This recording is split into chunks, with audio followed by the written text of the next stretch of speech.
नेतृत्व पर आज सुप्रीम कोर्ट के सीनियर एडवोकेट श्री भानु प्रताप सिंह, जिनका राष्ट्रीय जनहित संघर्ष पार्टी है, वो 2022 के चुनाव में बिना शर्त समाजवादी पार्टी को अपना समर्थन दे रहे हैं। Shri Bhanu Pratap Singh advocate, supreme court, राष्ट्रीय जनहित संघर्ष पार्टी, ये गठबंधन में शामिल हो रहे हैं और कुछ साथी और हैं जो आज समाजवादी पार्टी में शामिल होने आए हैं। सामाजिक न्याय नीतियों से प्रभावित होकर भारतीय जनता पार्टी आरएसएस की विभाजनकारी, असंवैधानिक, अलोकतांत्रिक चरित्र वाली ताकतों को रोकने हेतु वीरांगना उदा देवी गौरव मंच के निम्न पदाधिकारी पार्टी में शामिल होने की अनुमति चाहते हैं। माननीय राष्ट्रीय अध्यक्ष श्री मनोज पासवान, संयोजक वीरांगना उदा देवी पासी गौरव मंच, पूर्व प्रतिनिधि सांसद मोहनलालगंज। बहुत बधाई। नाम लिखा दो आपने। नाम श्री रवि दत्त रावत, पूर्व प्रदेश कार्य समिति भारतीय जनता पार्टी अनुसूचित जात मोर्चा। श्री धर्मवीर पासवान, जिला पंचायत उपाध्यक्ष भारतीय जनता पार्टी लखनऊ। श्री राजकुमार पासी, पूर्व प्रत्याशी विधानसभा मोहनलालगंज। श्री राम सुमिरन, पूर्व जिला पंचायत सदस्य बाराबंकी। ये सब भारतीय जनता पार्टी छोड़कर आज समाजवादी पार्टी में राष्ट्रीय अध्यक्ष जी पर आस्था व्यक्त करने आए हैं। इन सभी का मैं स्वागत करता हूं। राम हृदय राम दर्जा प्राप्त भारतीय जनता पार्टी के दर्जा प्राप्त मंत्री रहे हैं। राम हृदय राम जी भारतीय जनता पार्टी छोड़कर आज समाजवादी पार्टी में शामिल हो रहे हैं। आप सभी का हम स्वागत करते हैं और आदरणीय राष्ट्रीय अध्यक्ष से अनुरोध करते हैं पत्रकार भाइयों के समक्ष अपनी बात रखें। माननीय राष्ट्रीय अध्यक्ष जी। मैं सभी आप लोगों का धन्यवाद देता हूं कि लगातार हम लोग चुनाव आयोग के नियमों का पालन कर रहे हैं। प्रोटोकॉल के तहत जो हमें और आपको करना है वो लगातार हम लोग उस चीज को अपना रहे हैं। मैं सबसे पहले आज समाजवादी पार्टी में शामिल होने वाले श्री भानु प्रताप सिंह जी एडवोकेट, उनको बधाई देता हूं, धन्यवाद देता हूं। हमारे गठबंधन के साथ आए हैं, गठबंधन के साथ हमारे आए हैं।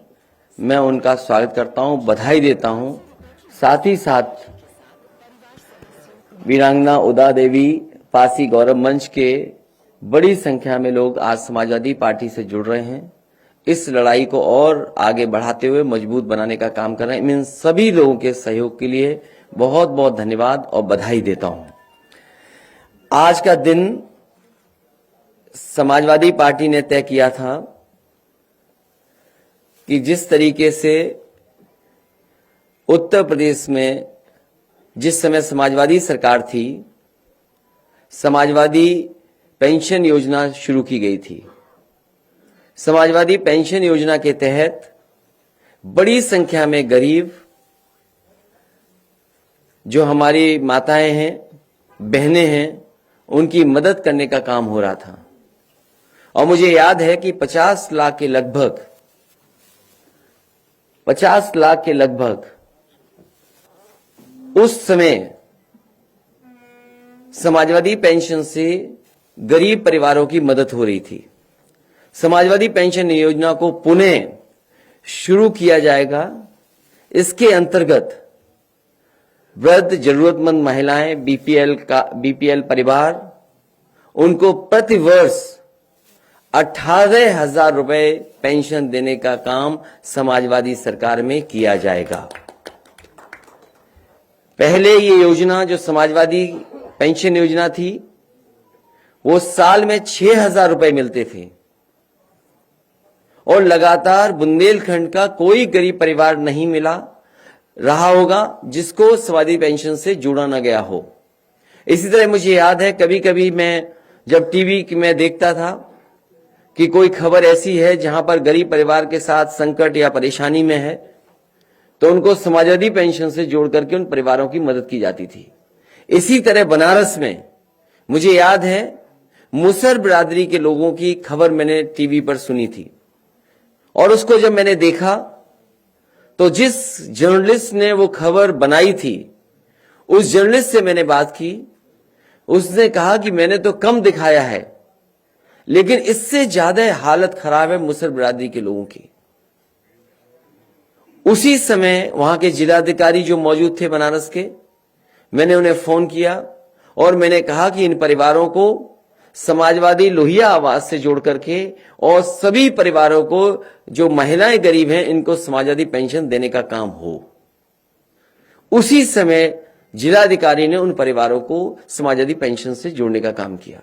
इसी तरह कुशीनगर के जिलाधिकारी थे, जब उनको यह सूचना मिली तो उन्होंने कहा कि हमारे अब बजट थोड़ा कम है, अगर जिले को बजट ज्यादा मिल जाएगा तो इस तरह के मुसहर जाति के और तमाम ऐसे परिवार हैं उनको भी हम जोड़ने का काम करेंगे। तो उसी समय फैसला लेकर के बजट बढ़ा करके उन परिवारों को भी जोड़ने का काम किया। जिस समय मैं बुंदेलखंड में समाजवादी पैकेट को बांटने गया और मैं एक बहुत पुराना स्थान है जैन धर्म का देवगढ़, वहां गया। वहां जब मैंने देखा जंगल के बीच में ट्राइबल लोग, जनजाति लोग परिवार रह रहा था, पूरा गांव था, उन्हें पता कि मैं वहां से गुजर रहा हूं, तो जो कुछ उनके पास था उससे वो स्वागत करने आए थे। जो वो अपनी ढपली बजा रहे थे वो भी फटी थी। जो वो फूल लेकर के आए थे वो कनेर के फूल और जंगल के फूल लेकर के आए थे, उससे माला बनाई थी। और जब मैंने उनके घरों को देखा कि वो पॉलिथीन या टीन में रह रहे हैं और घर भी पूरा नहीं बना है, उसी समय जिलाधिकारी क्योंकि साथ थे, मैंने कहा कि इस गांव को पूरा का पूरा लोही आवाज दे दिया जाए। और मुझे खुशी है इस बात की कि मुझे जानकारी मिली जब मैं पिछली बार अभी ललितपुर गया था कि पूरा का पूरा गांव लोही आवाज से बन चुका है। सभी को उस समय उस योजना से जोड़ा गया और साथ ही साथ समाजवादी पेंशन देने का भी काम हुआ था। इसी तरह लखनऊ मोहल्ला लखनऊ में पीजीआई के पास सपेरे रहते थे और उन सपेरों को जगह ले ली गई थी आवास विकास के माध्यम से। उन सपेरे परिवारों की कोई मदद नहीं हो रही थी। समाजवादी सरकार बनी थी, लोहिया आवास के साथ साथ उन्हें समाजवादी पेंशन से भी जोड़ने का काम होना शुरू हो गया था। मुझे याद है कि कन्नौज में बड़ी संख्या में मुझे अक्सर हमारे कार्यक्रम में सपेरे मिलते थे, सपेरे समाज के लोग मिलते थे। और पता नहीं क्यों सपेरे समाज के लोगों से हम समाजवादियों का लगाव रहा है। वो हो सकता है इसलिए भी कि जो हमारी पहचान थी, अगर हम किताबें पढ़ें, पुरानी पढ़ें, तो जो राइटर्स थे जो भारत आए, उन्होंने जहां जहां भारत को किस रूप में लिखा, उन्होंने ये भी कहा कि भारत स्नेक चार्मर्स की देश है। तो उसी समय फैसला लिया था कि एक्सप्रेसवे के किनारे एक स्नेक चार्मर्स विलेज बनाया जाएगा। उस समय जमीन चिन्हित हो गई थी, जमीन नहीं ले पाए थे, लेकिन समाजवादी पेंशन दे दी गई थी उन परिवारों को, लोही आवाज भी दिया गया था। लेकिन पुणे जब सरकार बनेगी तो एक्सप्रेसवे के किनारे स्नेक चार्मर्स विलेज बनेगा। साथ ही साथ ऐसे परिवार जो ऐसे गरीब, जिनकी जातियों के नाम पे ही गरीबी दिखाई देती है, जात के आधार पे ही बहुत गरीब है, उन परिवारों को 100% समाजवादी पेंशन से जोड़ने का काम समाजवादी सरकार में होगा। एक बार फिर मैं प्रेस के लोगों का धन्यवाद देता हूं और दोबारा कहता हूं कि समाजवादी पेंशन योजना शुरू होगी। इस बार 6,000 साल नहीं मिलेगा, इस बार 18,000 रुपए साल मिलेगा। और मैं अपने ऑपरेटरों से कहूंगा कि अगर पुराना एड उन्हें मिल गया हो, क्योंकि प्रेस में उस एड से शुरू करना चाहता था, वो एड जरूर चलाएं और उसके बाद प्रेस। साल के 6,000 और महीने के 500, ये सिर्फ रुपए नहीं है। किसी मजबूर बेसहारा के घर में इन्हीं से रोटी की खुशबू है आई और कभी यही बन जाते हैं दवाई। समाजवादी पेंशन योजना में 500 रुपए की मासिक धनराशि के साथ परिवार सदस्यों और खासकर बच्चों और विकलांग सदस्यों को शिक्षा और स्वास्थ्य संबंधी लाभ दिए जाते हैं। समाजवादी पेंशन के पैसे जब पूरे के पूरे इनके हाथों में आते हैं तो इनकी कमजोरी में इनकी ताकत बन जाते हैं। कुछ लोग कहते हैं इतने रुपए में आजकल क्या होता है, ये तो उनसे पूछिए जिनके पास इतना भी नहीं होता है। नहीं है भाई, 400 रुपया घर है, हालत बिगड़ी है, जहाँ से बहुत मदद है। माना आज के हिसाब से ये कुछ कम है, लेकिन किसी ने इतना भी सोचा और कर भी दिखाया। ये क्या कम है? समाजवादी पेंशन योजना गरीब परिवारों में महिला मुखिया के नाम ई पेमेंट के माध्यम से सीधे उनके बैंक खाते में जारी की जाती है। बस ये सिलसिला हमेशा यूं ही चलता रहे, बढ़ता रहे, गरीब और बेसहारा का कोई सहारा बनता रहे।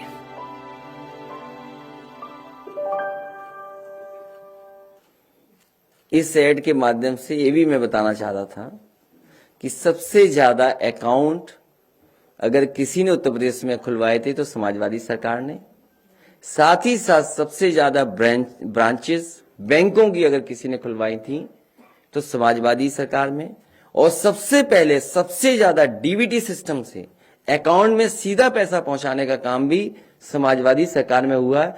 लेकिन झूठों से कैसे मुकाबला करें, ये सबसे बड़ा सवाल है।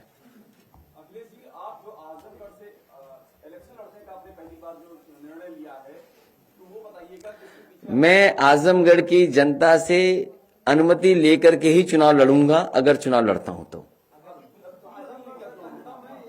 नहीं, आजमगढ़ की जनता से अनुमति इसलिए लेनी पड़ेगी, वहां के लोगों ने मुझे जिताया है। और अखिलेश जी, दूसरा अहम सवाल है, अपर्णा यादव बीजेपी में शामिल हो गई हैं आपके परिवार की, और बाकायदा प्रेस कॉन्फ्रेंस में नाम दिया, किशोर मौर्य ने नेताजी का नाम दिया बाकायदा। तो ये आपके परिवार में सेधमारी की बात, इस पर क्या कहना है आपका? सबसे पहले तो मैं बधाई दूंगा और शुभकामनाएं, और साथ ही साथ हमें खुशी इस बात की है कि समाजवादी विचारधारा का विस्तार हो रहा है। समाजवादी विचारधारा का विस्तार जो हो रहा है, मुझे उम्मीद है कि हमारी विचारधारा वहां भी पहुंच करके और संविधान और लोकतंत्र को बचाने का काम होगा। आपको लगता है नेताजी का आशीर्वाद होगा इस कदम के पीछे? नेताजी ने बहुत कोशिश की समझाने की, नेताजी ने बहुत कोशिश की समझाने की। इससे जुड़ा आखिरी सवाल, क्या टिकट आप नहीं दे रहे थे इसलिए ऐसा कदम उन्होंने उठाया? टिकट अभी पूरे नहीं बटे हैं, और टिकट किसको मिलना है किसको नहीं मिलेगा ये क्षेत्र और जनता पर निर्भर करता है, और हमारी इंटरनल सर्वे रिपोर्ट पे भी निर्भर करता है।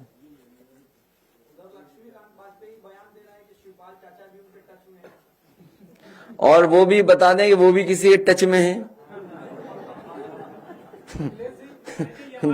ये देखिए, मैंने अगर रोका ना होता, अभी परसों ही मैंने रोका, क्योंकि हम देखिए, एक बात तो साफ है, एक बात तो साफ है कि समाजवादी पार्टी ने जिनको लिया है और जिनको साथ लेकर के आए हैं, उनका जनाधार है और व्यापक जनाधार है। जिन लोगों को समाजवादी पार्टी में जोड़ा है, और आज जरूरत के हिसाब से और जिन राजनीतिक परिस्थितियों में आज चुनाव आगे बढ़ रहा है, उसमें समाजवादी पार्टी का कोई मुकाबला नहीं कर सकता। उत्तर प्रदेश की जनता बदलाव चाहती है, परिवर्तन चाहती है। उत्तर प्रदेश की जनता भारतीय जनता पार्टी को हटाना चाहती है। उस विकल्प में समाजवादी पार्टी के साथ इतने बड़े पैमाने पे जनता खड़ी है, और जनता का साथ देने के लिए समाजवादी लोग खड़े हैं। तो ये आपको याद होगा, 2 दिन पहले जब मैंने प्रेस कॉन्फ्रेंस की थी, वो इसीलिए की थी कि उस दिन कहा कि अब भारतीय जनता पार्टी को हम नहीं तोड़ेंगे, जो आना चाहेंगे उन्हें नहीं लेंगे। इसलिए जो टच वाली बात है ना, अगर कुछ इधर टच में तो हमारे भी उधर टच में है।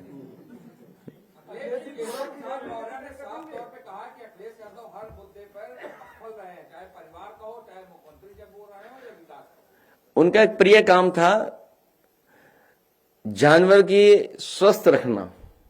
एक जमाने में उनका बहुत प्रिय काम था ये। पूरे उत्तर प्रदेश के जानवर आज भूखे हैं, खासकर गाय मां।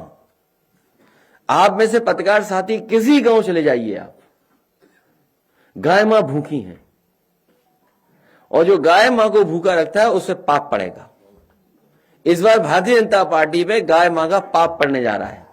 अखिलेश जी, गोरखपुर में कोई बड़ा नाम है, वो कब पार्टी में शामिल होगा? अभी टच वाली बात चल रही है। कौन किसके टच में है?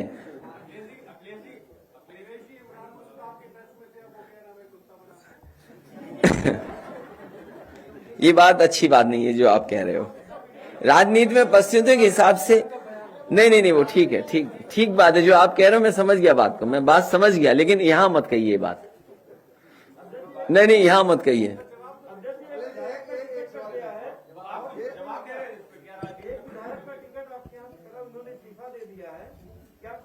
कौन विधायक? नहीं, वो तो अरे अगर आप शुरुआत देखें, अगर आप शुरुआती दौर देखें, भारतीय जनता पार्टी पहले से ही लेती रही। बुक्खल नवाब को ले लिया, बुक्खल नवाब को ले लिया, एक लखनऊ शहर के बिल्डर को नक्शे पे डरा करके ले लिया। क्या आप नहीं जानते इन बातों को? नहीं, पेमेंट के लिए, पेमेंट के लिए बचने के, पेमेंट के लिए। वहां कहां बुक्कल नवाब जेल जा रहे थे बताइए? उसके बाद वो लड्डू खा रहे थे, सिमैया खिलवा रहे थे सबको। तो ये पता नहीं कि बुक्कल नवाब कब वापस आ जाए।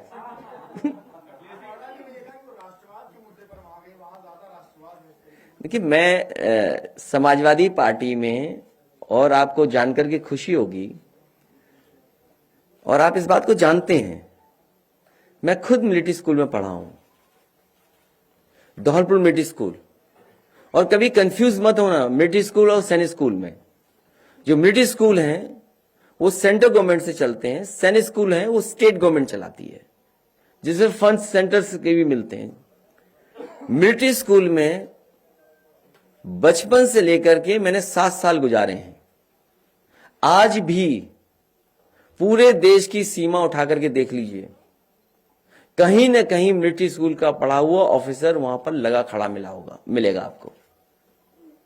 हमारे साथ के वो लोग हैं जो सीमा पर आज भी खड़े हैं, और कई ऐसे लोग हैं जिन्होंने हमें कमांड किया। जब स्कूल में थे हम, तो हम लोगों को कमांड करते थे। वो हमारे स्कूल कैप्टन हुआ करते थे।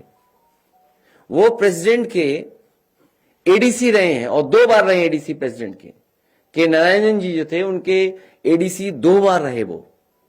और दुर्भाग्य यह है कि जब राष्ट्रपति भवन से वो हटे, वो इतने अच्छे अधिकारी थे कि उन्होंने मुकाबला किया आतंकवादियों को, वो शहीद हुए। जब मैं मिलिट्री स्कूल गया तो उनकी याद में वहां चीजें रखी गई, और आज वहां पर उनके याद में प्रतिमा लगी है धौलपुर मिलिट्री स्कूल में। एक और हमारे सीनियर थे। जब मैं स्कूल में गया, जब मैं गया तो उस समय जो कैप्टन थे, स्कूल कैप्टन, वो सॉर्ड ऑफ ऑनर उन्होंने लीड किए आरडीसी की परेड। आज दुनिया के अमेरिका में बहुत बड़ी कंपनी में काम कर रहे हैं। वो हमारे क्षेत्र के थे, कन्नौज के रहने वाले थे, एडीसी टू प्रेसिडेंट रहे।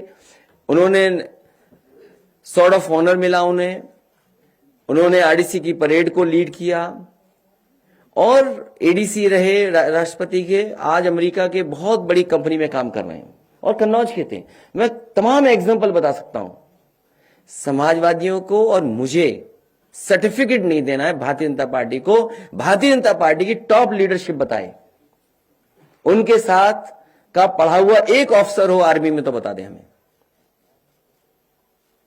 भारतीय जनता पार्टी की टॉप लीडरशिप में, फिर मैं दोहराता हूं, एक भी उनका क्लासमेट अगर आर्मी में रहा हो तो बता दे हमें, ऑफिसर रहा हो तो बता दो। अब मैं आप पे छोड़ता हूं कि आप तय करो कि राष्ट्रवाद का रूप क्या हो।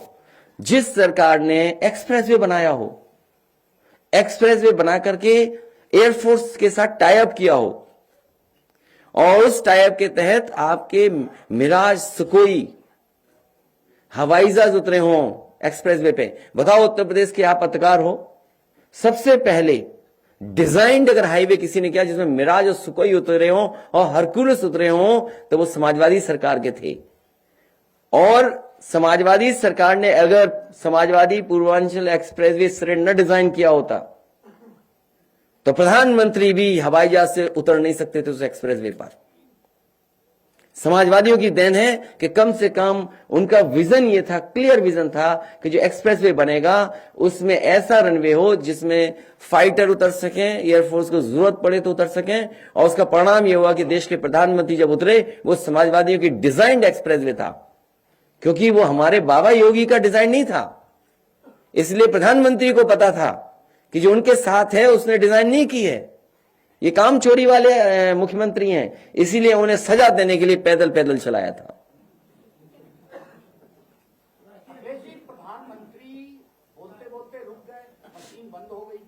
अगली बार हम भी दोहे, कविताएं, शेर, शायरी इसी तरह पढ़ा करेंगे और उम्मीद करेंगे हमारी मशीन न रुके। मैं आपसे कह रहा हूं, अगर आपके टच में हो तो चुपचाप आप मुझसे मिल लेना।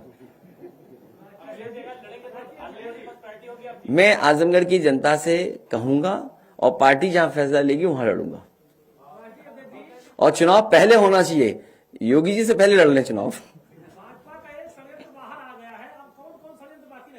कुछ भी हो सकता है, कुछ भी हो सकता है। यहां पुड़िया निकल सकती है तुम्हारी सीट पर, हालांकि ये समाजवादी पार्टी का कार्यालय है, यहां नहीं निकलेगी।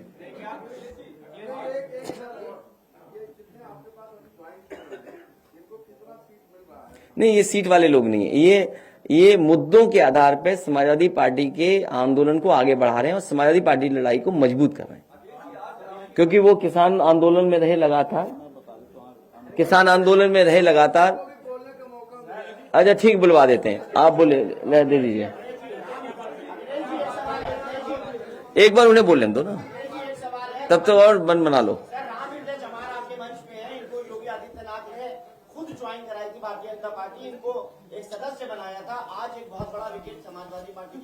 अरे विकेट नहीं गिरा रहे, अभी विकेट और गिरा सकते हैं हम।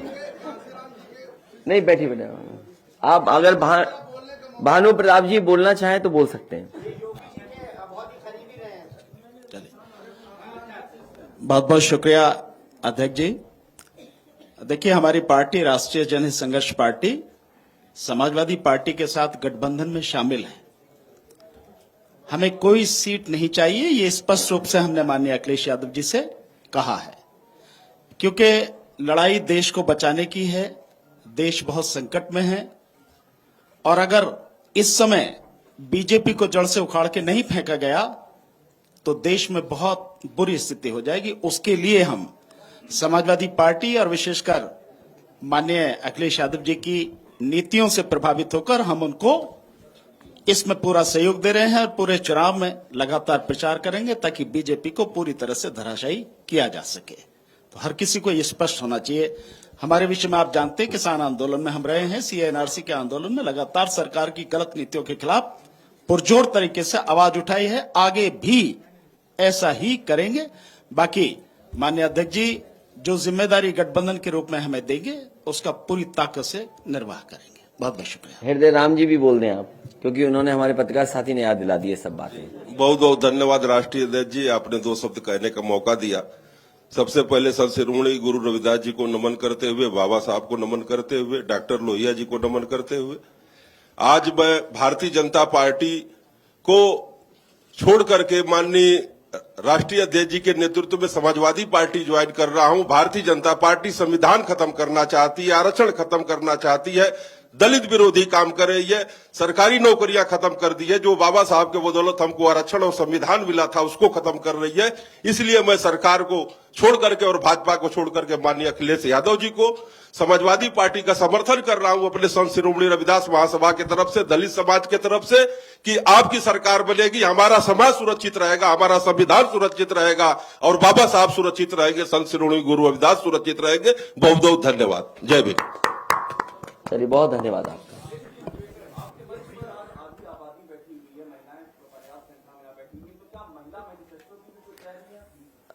ये योजना 100% महिलाओं के लिए है, माताओं के लिए है। आने वाले समय में जब मैनिफेस्टो आएगा तो आप देखेंगे समाजवादी पार्टी के मैनिफेस्टो में बहुत सारी योजनाएं ऐसी होंगी जो सीधी सीधी महिलाओं से, माताओं से, बहनों से और बेटियों से जुड़ी हुई योजना होंगी। तो बेटी, बहन और मां के लिए योजनाएं लेकर के समाजवादी पार्टी आएगी मैनिफेस्टो के तहत। और बहुत सारे आप में से लोग जानते होंगे कि सबसे अच्छी स्कीम 1090 अगर किसी ने शुरू की थी तो वो समाजवादी सरकार में शुरू हुई थी। उसको आज खत्म कर दिया गया है, बजट नहीं दिया जा रहा है, चौपट कर दिया गया है। वो ऐसी योजना थी जो हमारी बहनों और माताओं की मदद करती थी।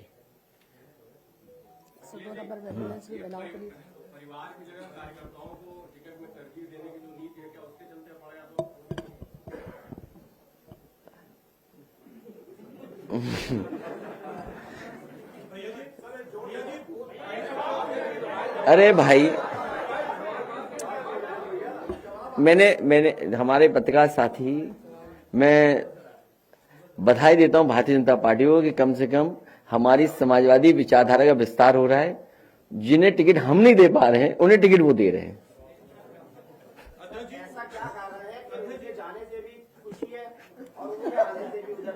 वो बात समझ लीजिए ना, उत्तर प्रदेश में समझ लीजिए, उत्तर प्रदेश में बीजेपी के योगी जी के हारने से भी किसी को तकलीफ होगी, जीतने से भी तकलीफ होगी।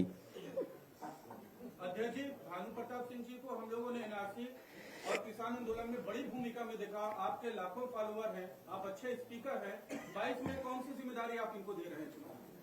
22 में वर्चुअल रैली पहले और जगह जगह किसानों के सवाल पर, और जिस तरीके से अन्याय उत्पीड़न हुआ है, हम सब लोग मिलकर के बीजेपी को हराएंगे और हटाएंगे। भारतीय जनता पार्टी आपके 12 से 17 के बीच में जो आपका कार्यकाल रहा है, उस कार्यकाल को लेकर सोशल साइटों पर प्रचार के माध्यम से और अपने कार्यकाल को लेकर एक नकारात्मक चीजें लगातार जो है वो जनता को भेज रही है। इस पर क्या कहेंगे? मैं आपसे निवेदन करूंगा और आप इस बात की जानकारी कर लेना, सबसे ज्यादा घटिया अगर प्रचार और झूठा प्रचार सोशल मीडिया पे और व्हाट्सएप पे कोई कर रहा है तो भारतीय जनता पार्टी है।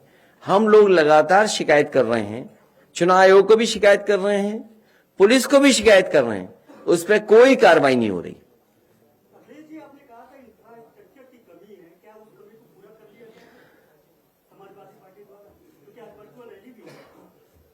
समाजवादी पार्टी अपने लिए नहीं कह रही थी, कई छोटे और क्षेत्रीय दल है जिनके पास इसकी तैयारी नहीं थी। और भारतीय जनता पार्टी, हम तो सवाल ये पूछें कि भारतीय जनता पार्टी को कैसे पता था कि तैयारी पहले ही कर ली उन्होंने। हर मिनिस्टर के यहां, हर उनके जिले में, हर पदाधिकारी के यहां पहले से ही स्टूडियो कैसे बन गए, डिजिटली सब अधिकारी कंपनियां कैसे आ गईं। सवाल यह है कि चुनाव आयोग को यह सोचना चाहिए कि भारतीय जनता पार्टी को कैसे पता है कि आने वाले समय में कई हफ्तों इसी तरीके से डिजिटल प्लेटफॉर्म से प्रचार होगा।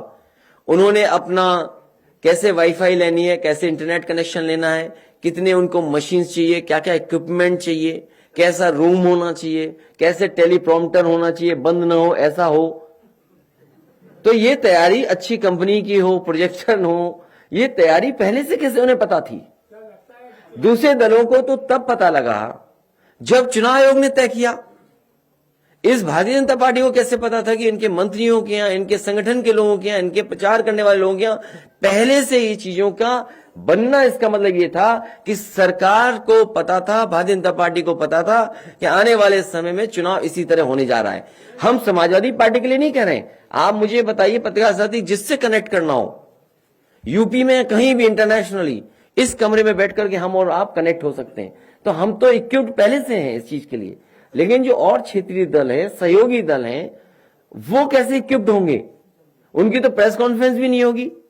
अगर मान लीजिए कोई क्षेत्रीय दल है, अगर प्रेस कॉन्फ्रेंस करना जाए तो उसको स्पेस ही नहीं मिलेगा। अखबार में तो भूल जाइए स्पेस, टीवी पे तो कहीं 1 सेकंड भी नहीं दिखाई देगा। तो ये जो भेदभाव हो रहा है लोकतंत्र में, अगर भेदभाव हो रहा है तो उसके लिए चुनाव आयोग देखे, इसलिए मैंने इस बात को कहा था। ये सोचने की बात है। समाजवादी पार्टी लगातार शिकायत कर रही है और कई प्रदेशों में हम लोगों ने देखा कि अगर केंद्र सरकार और प्रदेश सरकारें अलग अलग हैं और अगर शिकायत की गई तो सब अधिकारी हटा दिए गए। क्या बंगाल का चुनाव नहीं देखा हम लोगों ने? किसी भी अधिकारी की शिकायत हुई नहीं हुई, उसको हटा दिया गया। लेकिन उत्तर प्रदेश में कौन नहीं जानता? बताइए, जो भारतीय जनता पार्टी से मिले रहे अधिकारी रहे, वो अब चुनाव लड़ने जा रहे हैं। बहुत सारे अधिकारी जो भारतीय जनता पार्टी के कार्यकर्ता बन के काम किए, जिन्होंने बहनों की, बेटियों के कपड़े फाड़े, छीनी साड़ियां, जाने कितना अन्याय हुआ।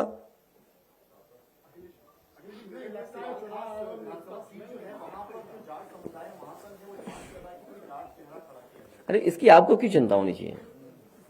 ये तो गठबंधन है, किसी जगह टिकट मिलेगी, किसी जगह टिकट नहीं मिलेगी किसी को।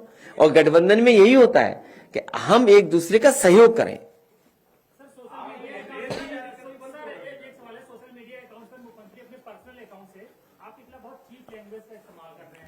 तो चीप है तो चीप करेंगे। जो चीप है वो चीप करेगा। अगर कीचड़ फेंकोगे तो हाथ तो चले जाएंगे ना कहीं।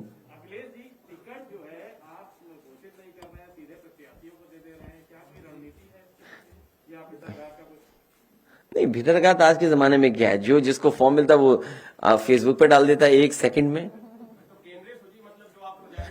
आप अगर चाहते हो तो हम जारी कर देंगे।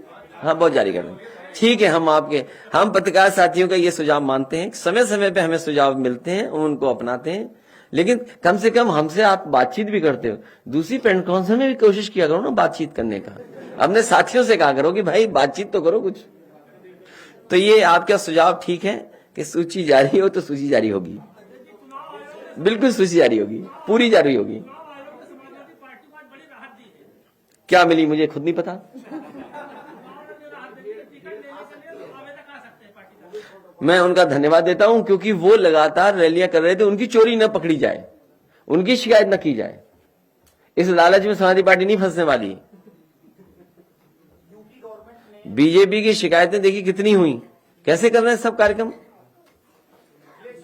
गवर्नमेंट ने 2 बड़े इन्वेस्टर समिट किए जिसमें करोड़ों रुपए खर्च किए और दावा किया कि 4 लाख के ऊपर इन्वेस्टमेंट हुए हैं उत्तर प्रदेश में। इसको क्या देखेंगे, किस तरह? मुझे याद है इन्वेस्टर मीट हुए तो गमले चोरी हुए थे। गमले कोई चोरी कर ले गया। और जो एमओयू हुए हैं, यही तो दुख है इस बात का। दुख यही है कि भारतीय जनता पार्टी अपने इन्वेस्टमेंट को नहीं बताना चाहती। 1 डिस्ट्रिक्ट 1 प्रोडक्ट के तहत किस जिले में और किस प्रोडक्ट के लिए कितना बजट दिया, ये नहीं बताना चाहती। जब एमओयू हुए सोलर एनर्जी के, तो उसमें आपने बजट कितना रखा, ये नहीं बताया। तो आखिरकार भारतीय जनता पार्टी बताए कि इतने बड़े पैमाने पे एमओयू साइन हुए, इतनी बड़ी बड़ी तैयारी के साथ इन्वेस्टमेंट मीट हुई, वो जमीन पर क्या उतरा है, कारखाने कहां लगे, उद्योग कहां लगे, क्या हवा हवाई रहे, और फिर ये आदत कहां से लाए चोरी करने की। जो इनके विकास के विज्ञापन थे वो सब चोरी की तस्वीरें। कारखाना अमेरिका का, फ्लाईओवर बंगाल का, आपका एयरपोर्ट चीन का। इनसे ज्यादा झूठ बोलने वाली पार्टी कोई नहीं है। ये झूठ के फूल हैं।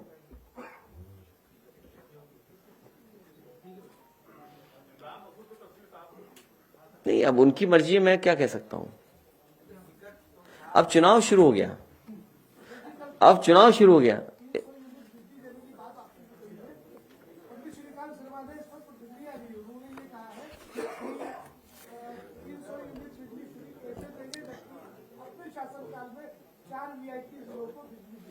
देखिए, भारतीय जनता पार्टी जो बात कहे, एक बात मान के चलना, झूठ बोल रहे हैं।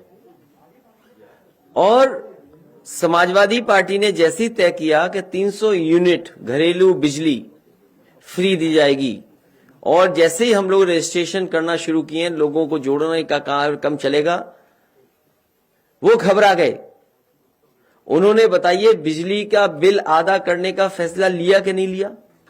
तो ये बताए भारतीय जनता पार्टी कि 4.5 साल आपने जनता से डबल बिल क्यों लिया, महंगा बिल क्यों लिया। क्या जनता को वो पैसा वापस करेंगे कि नहीं करेंगे। भारतीय जनता पार्टी ने अगर फैसला लिया है कि आधा बिल हो जाएगा, तो क्या 4.5 साल लिए गए पैसे को वापस करेगी भारतीय जनता पार्टी। और जितने भी बिजली के कारखाने लगना शुरू हुए थे समाजी सरकार में, वो 4.5 साल में क्यों पूरे नहीं हुए।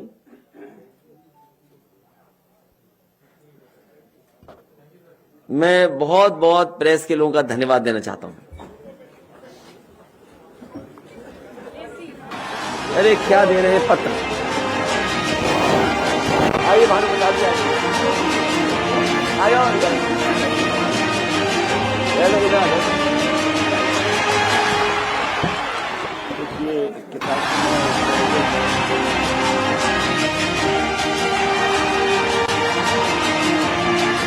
नहीं, एक किताब का और विमोचन है जिनमें Bhanu Pratap Singh ji advocate supreme court, उन्होंने अम्बेडकर वादी, लोहियावादी नए कृषि कानून का सच और उनका प्रभाव को लेकर के एक किताब लिखी है, और काफी कुछ लिखा है उसके बारे में। मुझे खुशी है कि चुनाव के समय पर जब हम लोग गांव-गांव जाएंगे लोगों को समझाने में ये बड़ी काम आएगी, इसलिए इनके विचारों को, इनके कामों को हम लोग लेके जाएंगे।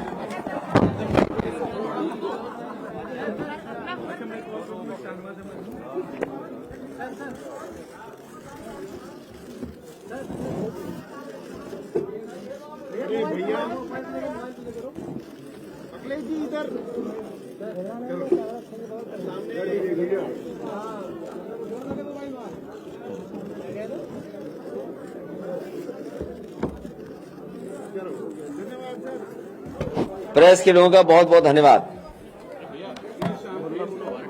कहाँ के